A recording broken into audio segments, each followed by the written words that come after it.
बिस्मिल्लाहिर्रहमानिर्रहीम। अस्सलाम वालेकुम अज़ीज़ तलबा, आज की इस वीडियो में हम एक्सरसाइज 3.3 का क्वेश्चन नंबर 1 करेंगे। अगर हम एक्सरसाइज 3.3 का क्वेश्चन नंबर 1 की स्टेटमेंट देखें तो उसमें हमें उसने एक सेट ए दिया हुआ है, जो कि 1 2 3 4 पर कंसिस्ट करता है। उसके बाद इसी सेट को यूज़ करते हुए हमने कुछ रिलेशंस तलाश करने हैं और उसके बाद उन रिलेशन में से हर एक रिलेशन की डोमेन और रेंज जो है वो भी तलाश करनी है। अब सबसे पहले तो हमें इन रिलेशंस को बनाने के लिए, तलाश करने के लिए हमें एक का जो सेट दिया हुआ है इसकी कार्टेशियन प्रोडक्ट लेनी पड़ेगी। अब इसकी जो कार्टेशियन प्रोडक्ट कैसे लेनी है उसका तरीकाकार मैं आपको इस जो क्वेश्चन का सलूशन है उसमें आपको समझाऊंगा। सबसे पहले हम जो हमें सेट गिवन है ए, उसको हम लिखेंगे। कार्टेशियन प्रोडक्ट के लिए हमारे पास कम से कम दो सेट जो है वो मौजूद होने चाहिए। यहाँ पे चूंकि हमें सिर्फ उसने एक ही सेट ए दिया हुआ है तो हम उसी एक सेट ए को यूज़ करके उसके कार्टेशियन प्रोडक्ट लेंगे। कार्टेशियन प्रोडक्ट के लिए बेसिकली हमें ए को ए सेट के साथ ही मल्टीप्लाई करना पड़ेगा और दोनों जो हमारे पास सेट्स हैं उनको हम कार्टेशियन प्रोडक्ट की शक्ल में लिखेंगे। कार्टेशियन प्रोडक्ट की शक्ल में लिखने के लिए हमें जो क्रॉस का साइन है या मल्टीप्लिकेशन का जो साइन है उसको यूज़ करना पड़ता है। So A cross A equals to 1 2 3 4 into या क्रॉस 1 2 3 4 लिखा जाएगा। अब हमने इस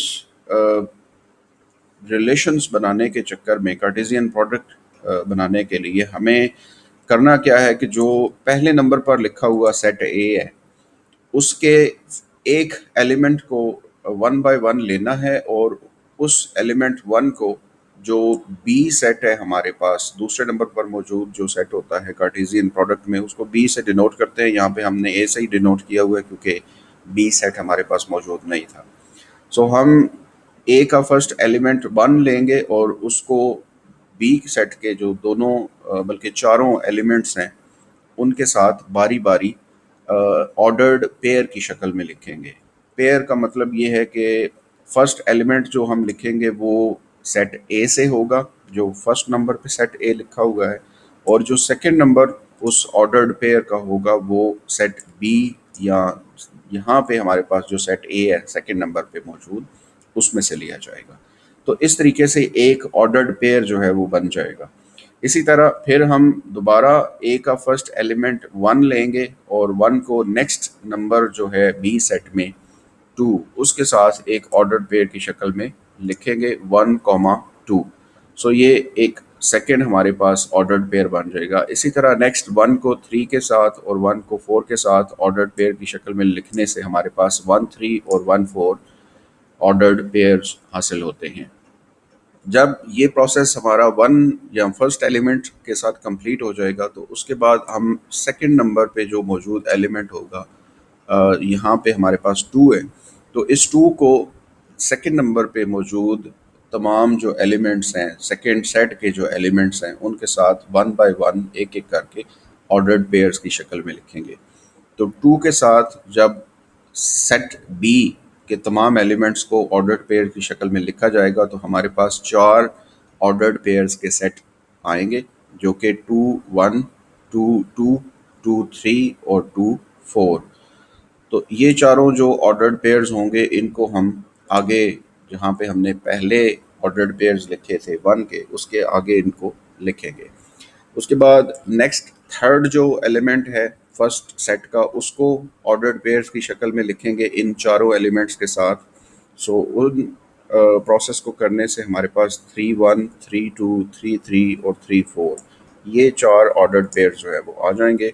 और सेम यही तरीकाकार जो है वो हम चौथे एलिमेंट के साथ करेंगे और उस चौथे एलिमेंट के साथ ऑर्डर्ड पेयर जब बनाएंगे तो हमारे पास 4, 1, 4, 2, 4, 3 और 4, 4 ये एलिमेंट्स हमारे पास ऑर्डर्ड पेयर्स की शक्ल में आ जाएंगे। तो ये हमारे पास कार्टेशियन प्रोडक्ट आ गई है ए क्रॉस ए की।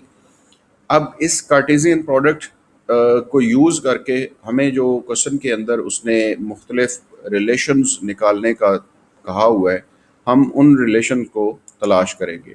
अब ये रिलेशंस किस तरीके से हैं तो इन को डिफाइन उसने किया हुआ है एक इक्वेशन की शक्ल में, जो कि y इक्वल्स टू x है। अब y और x बुनियादी तौर पर जो हमारा ऑर्डर्ड पेयर होता है उसकी तरतीब उसने इसी इक्वेशन के लेफ्ट हैंड साइड पे दी हुई है कि फर्स्ट नंबर जो होता है ऑर्डर्ड पेयर में वो x की वैल्यू होता है, जबकि जो सेकंड नंबर पर मौजूद जो एलिमेंट होता है वो y की वैल्यू होगा। सो इस इक्वेशन के अकॉर्डिंगली हमने इन तमाम ऑर्डर्ड पेयर में से ऐसे ऑर्डर्ड पेयर्स का इंतखाब करना है जो इस कंडीशन के सेटिस्फाई कर रहे होंगे, यानी उसमें फर्स्ट नंबर और सेकंड नंबर जो लिखा हुआ है ऑर्डर्ड पेयर्स का, उन दोनों की वैल्यूज़ सेम होनी चाहिए। सो जिन ऑर्डर्ड पेयर्स में वैल्यूज सेम है, अगर हम हमारा कार्टेशियन प्रोडक्ट में देखें ए क्रॉस ए में जो हमने कार्टेशियन प्रोडक्ट के ऑर्डर्ड पेयर्स निकाले हुए हैं उसमें 1 1 इसमें एक्स और वाई की वैल्यूज सेम है। इसी तरह जो एक ऑर्डर्ड पेयर 2 2 है उसमें भी दोनों नंबर सेम है। इसी तरह नेक्स्ट ऑर्डर्ड पेयर 3 3 है जिसमें दोनों एक्स और वाई की वैल्यूज सेम है। और लास्ट हमारा जो ऑर्डर्ड पेयर है 4 4 उसमें भी ये दोनों वैल्यूज एक्स और वाई की सेम है। तो जब हम रिलेशन लिखेंगे तो रिलेशन को आर से डिनोट कर रहे हैं, और आर वन वन जो है चूँकि हमारा एक रिलेशन है, हमने मज़ीद 3 पार्ट्स इस क्वेश्चन के करने हैं, तो इसको हम R1 से डिनोट कर लेंगे। और ये तमाम जो हमारे ऑर्डर्ड पेयर्स थे जो इस कंडीशन को सेटिस्फाई कर रहे थे उनको हम इसके अंदर लिख देंगे, और लिखने के बाद ब्रैकेट्स को क्लोज कर देंगे। करली ब्रैकेट्स यूज़ करनी है। और उसके बाद हमें जो सेकंड पार्ट में उसने कहा हुआ था कि हमने डोमेन और रेंज निकालनी है। ये जो हमारे पास एक रिलेशन आया है इसकी डोमेन भी निकालनी है और इसकी रेंज भी निकालनी है। सो डोमेन हमारे पास ऐसे एलिमेंट्स का सेट होता है जो किसी भी ऑर्डर्ड पेयर के शुरू वाला एलिमेंट होता है। पहला एलिमेंट जो होगा किसी भी ऑर्डर्ड पेयर का वो डोमेन सेट का एलिमेंट होता है। सो अगर हम इसका फर्स्ट एलिमेंट देखें जो R1 हमने निकाला है, तो first element first ordered pair में 1 है, सेकंड ऑर्डर्ड पेयर में 2 है, थर्ड ऑर्डर्ड पेयर में 3 है और फोर्थ ऑर्डर्ड पेयर में 4 है। इसका मतलब है कि डोमेन हमारे पास R1 की आ जाएगी 1 2 3 एंड 4। इसी तरह रेंज भी हमने निकालनी है, तो हमने फर्स्ट एलिमेंट को जो x की वैल्यू थी उसको डोमेन कहा जाता है, जबकि जो सेकंड एलिमेंट होता है y की जो वैल्यूज़ होती हैं 1 2 3 और 4, ये जो सेकंड वैल्यूज़ होती हैं किसी भी ऑर्डर्ड पेयर में या y की वैल्यूज़ का जो सेट बनता है इसको हम रेंज का नाम देते हैं। सो रेंज ऑफ R1। अब एक चीज़ छोटी सी, डोमेन को रिप्रेजेंट करने के लिए DOM का लफ्ज़ जो है वो लिखा जाता है, और आगे जो रिलेशन आपने जो भी नाम उसका दिया हुआ है वो लिखा जाता है। इसी तरह रेंज को जाहिर करने के लिए RAN लिखा जाता है, और आगे जिस रिलेशन की रेंज ले रहे हैं उसको हम आगे लिखेंगे। सो डोमेन ऑफ R1 भी हमने मालूम कर ली, और रेंज ऑफ R1 हमारे पास 1 2 3 4 के इक्वल आ गई। और अगर हम देखें तो इन दोनों जो हमारे पास रिलेशन की डोमेन और रेंज है ये दोनों आपस में एक दूसरे के इक्वल है। सो इक्वल भी हो सकती हैं और डिफरेंट भी हो सकती हैं, उससे हमारा कोई कंसर्न नहीं है। उसके बाद हम पार्ट नंबर 2 पे चलते हैं। पार्ट नंबर 2 में हमें उसने जो रिलेशन दिया हुआ है जिसके अकॉर्डिंगली हमने इस क्वेश्चन को सॉल्व करना है, उसमें है कि x और y की वैल्यूज़ को प्लस करने से आंसर 5 आना चाहिए। यानी हमने तमाम ऑर्डर्ड पेयर्स लिखने हैं ए क्रॉस ए में, जिसमें फर्स्ट और सेकंड नंबर यानी ऑर्डर्ड पेयर का फर्स्ट और सेकंड नंबर प्लस करने से 5 आंसर आए। सो अगर हम ए क्रॉस ए को दोबारा से देखें, रिविजिट करें उसको, सो हमने हमारे पास 1 और 4 एक ऐसा पेयर है, 1 और 4 को प्लस करें तो 5 आता है। इसी तरह 2 और 3 को प्लस करने से 5 आता है। 3 और 2 हमारे पास एक ऑर्डर्ड पेयर है जिसको प्लस करने से या जिसके एलिमेंट्स को प्लस करने से 5 आता है। और 4 एंड 1 ये हमारे पास 1 2 3 और 4 ये 4 ऑर्डर्ड पेयर्स ऐसे आ गए हैं जिनके एलिमेंट्स को प्लस करें तो 5 आंसर आता है। सो R2 जो हम बनाएंगे उसमें ये चारों जो ऑर्डर्ड पेयर्स हैं 1 4 3 2 2 3 और 4 1 लिखे जाएंगे, क्योंकि ये इस कंडीशन को सेटिस्फाई कर रहे हैं। उसके बाद इनकी डोमेन और रेंज लेनी है प्रीवियस पार्ट की तरह। सो फर्स्ट एलिमेंट हम चारों ऑर्डर्ड पेयर्स का देखेंगे 1 2 3 4। सो 1 2 3 4 जो है वो R2 की भी डोमेन आ जाएगी। इसी तरह अगर रेंज को देखें तो रेंज भी हमारे पास 1 2 3 और 4 है। सो रेंज को भी हम सेट की शक्ल में लिखेंगे और वो भी 1 2 3 4 के इक्वल आई है। सो पार्ट नंबर 2 में भी हमारी डोमेन और रेंज दोनों जो हमने फाइंड आउट की हैं वो दोनों एक दूसरे के इक्वल आ रही हैं। उसके बाद हम थर्ड पार्ट की तरफ चलते हैं। पार्ट नंबर 3 में हमारे पास x plus y less than 5 आना चाहिए। यानी जो हमें कंडीशन दी हुई है जिसको सेटिस्फाई करना है, हमने ऐसे ऑर्डर्ड पेयर्स लिखने हैं जो कि इस कंडीशन को सेटिस्फाई करेंगे कि ऑर्डर्ड पेयर का फर्स्ट और सेकंड नंबर प्लस करने से आंसर लेस देन 5 आना चाहिए। उसके लिए हमें ए क्रॉस ए को देखना पड़ेगा। तो ए क्रॉस ए में हमारे पास ऐसे तमाम हम ऑर्डर्ड पेयर्स को सिलेक्ट करेंगे जिसके फर्स्ट और सेकंड एलिमेंट को प्लस करने से आंसर लेस देन 5 आए। तो मैं इस जो पहले से लिखी हुई इबारत है इसको क्लियर कर लेता हूँ ताकि आपको जो मार्क किया जाए, निशान लगाया जाए उन पेयर्स के ऊपर, वो नज़र आ जाए। सो 5 से लेस देन सम या प्लस करने से आंसर बनने वाले जो पेयर है हमारे पास वो 1 1 1 2 1 3, इसी तरह 2 1 2 2, उसके बाद 3 1। ये हमारे पास वो तमाम नंबर्स या वो पेयर्स आ गए हैं जो कि उस कंडीशन को सेटिस्फाई कर रहे थे। इन तमाम नंबर्स को अगर हम जो ऑर्डर्ड पेयर्स की शक्ल में हैं इनको प्लस करेंगे तो आंसर लेस देन 5 आएगा। सो ये जितने भी हमारे पास पेयर बन रहे हैं 1 2 3 4 5 और 6, इन तमाम 6 के 6 ऑर्डर्ड पेयर्स को हम R3 की शक्ल में लिखेंगे। सो 1 1 1 2 1 3 2 1 2 2 और 3 1, ये हमारे पास R3 बन गया, रिक्वायर्ड जो रिलेशन हमें कहा जा रहा था बनाने का। उसके बाद हमने इसकी डोमेन लिखनी है। तो डोमेन फर्स्ट एलिमेंट लिए जाते हैं। सो फर्स्ट एलिमेंट में हमें 1 नज़र आ रहा है, उसके बाद 2 नज़र आ रहा है और 3 नज़र आ रहा है।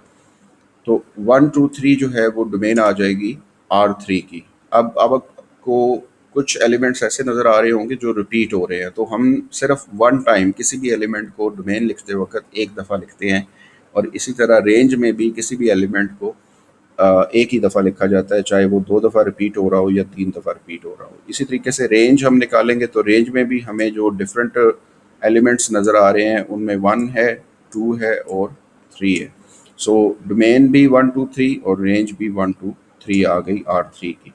उसके बाद पार्ट नंबर 4 पे हम चलते हैं। तो पार्ट नंबर 4 में हमें जो कंडीशन गिवन है उसके अकॉर्डिंगली हमने ऐसे ऑर्डर्ड पेयर्स लेने हैं जिसमें x और y दोनों एलिमेंट्स की वैल्यूज़ को प्लस करने से जो आंसर आना चाहिए वो ग्रेटर देन 5 आना चाहिए। सो उसके लिए हम दोबारा जो ए क्रॉस ए की कार्टेशियन प्रोडक्ट है उसकी तरफ चलते हैं और यहाँ पे हम देखते हैं कि कौन सा हमारा ऐसा रिलेशन है जो इस कंडीशन को सेटिस्फाई कर रहा है। सो ऐड करने से 5 से ग्रेटर आंसर हमारे पास एक तो ऑर्डर्ड पेयर 2 4 है, उसके बाद 3 3 है, 3 4 है, फिर 4 2 है, 4 3 है और 4 4 है। ये हमारे पास 1 2 3 4 5 और 6 ऐसे ऑर्डर्ड पेयर्स मिल गए हैं जो कि इस कंडीशन को सेटिस्फाई करते हैं। सो हम इसको R4 की शक्ल में रिप्रेजेंट करेंगे। R4 में हम ये तमाम जो ऑर्डर्ड पेयर्स ऊपर हमने मार्क किए ए क्रॉस ए में उनको हम यहाँ पे लिख देंगे। उसके बाद हमने R4 की डोमेन और रेंज भी निकालनी है। सो डोमेन में हमें जो एलिमेंट नज़र आ रहे हैं 2 3 और 4, ये 3 एलिमेंट्स हमें डोमेन में नज़र आ रहे हैं R4 की, तो उनको डोमेन ऑफ R4 लिखा जाएगा। और इसी तरह अगर रेंज में हम चेक करें तो रेंज में हमारे पास 2 3 और 4, यही तीनों एलिमेंट्स जो हैं वो रेंज में भी नज़र आ रहे हैं। सो रेंज को भी जो है वो 2 3 4 ही लिखा जाएगा। सो इस तरीके से हमारा जो क्वेश्चन नंबर 1 है वो कंप्लीट हो जाता है। आई होप कि आपको इन क्वेश्चंस को करने का जो तरीका है मैंने काफ़ी डिटेल में समझाने की कोशिश की है ताकि आपका ये आइडिया या कंसेप्ट जो है वो क्लियर हो जाए, क्योंकि इस तरह का क्वेश्चन इस एक्सरसाइज 3.3 में एक ही है।